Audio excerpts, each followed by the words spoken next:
You know, I thought I was gonna miss real meat more. I actually don't mind this plant-based stuff. Puts on a pretty convincing show. Welcome back to GMA3. That was a clip from Hulu's latest hit series, Paradise, set in a future where fake meat is their reality. But could lab-created meat be in our future soon? Our Monday morning quarterback is here to tell us all about it. Mike Muse. Just the reaction on Eva's face. What's up, America? America, if you only knew the conversation we're having off air about this, it's amazing. Really, is this a real thing? This is a real thing, and I'm so glad we showed that clip because I've been obsessing, like you, America, over Paradise. Shout out to Shirley K. Brown, who did an amazing job of it. But watching Paradise, it made me think about this dynamic of intersectionality between politics, science, and agriculture, and this idea of lab-based meat. And I began to do my research, and over the weekend I discovered this actually is a buzzed about topic. There are two now forms of alternative meats to which we have here presented beautifully on this table that is grossing Eva and Marco out, America. Obviously, we understand the plant-based meats, and so this is more like the Beyond Burger meat, which is created from a plant base. And then you have your traditional beef that is from cattle. What is now coming aboard now is lab-based meat. And how lab-based meat is not derived from the plant, which is here, but it's actually derived from cells taken from animals. And then when they remove that cell, they infuse nutrients that allows that cell to grow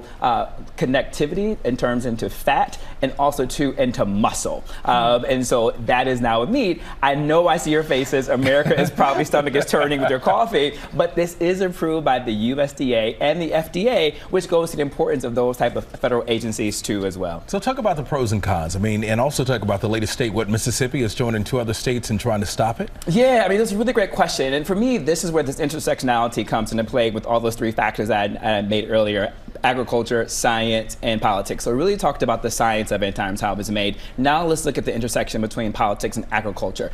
From a certain perspective, environmentalists and those who care about the environment to say that the way that we raise cattle and the amount of ways that we need to have it mass produced in order to feed the amount of Americans who are interested in cattle, it is impacting the environment in terms of the emission gases that is produced on these farms. Also, too, there's the idea of, is it humane in the way that animals have to be killed and slaughtered in order for this to get to your table and for the barbecues and for 4th of July. And so what environmentalists say that it is good for those reasons.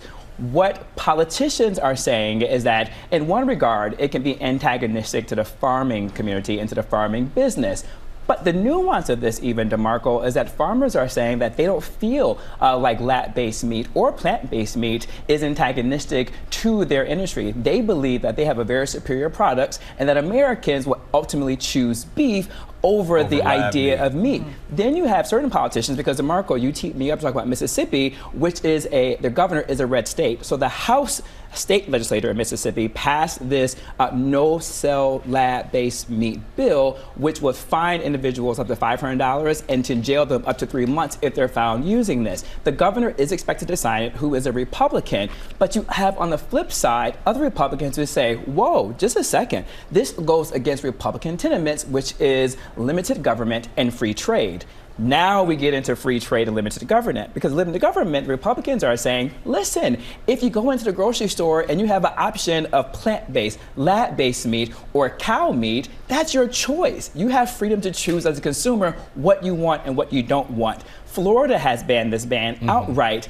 And then the next thing is what the proponents of this is saying, that this is unconstitutional, the bans that we are seeing. And the reason why that is unconstitutional, because there is a clause in the Constitution that talks about the Commerce Clause. And the Commerce Clause states that states cannot ban interstate trade. And so this is something that's going to be contested in court, and proponents of lab-based meats are really going to stand on that principle of the Commerce Clause of the Constitution. Big fights ahead. Big fights ahead. I see it's not for you. I see it's not for you. Ultimately, the consumer will get to choose. Yeah, to each his own.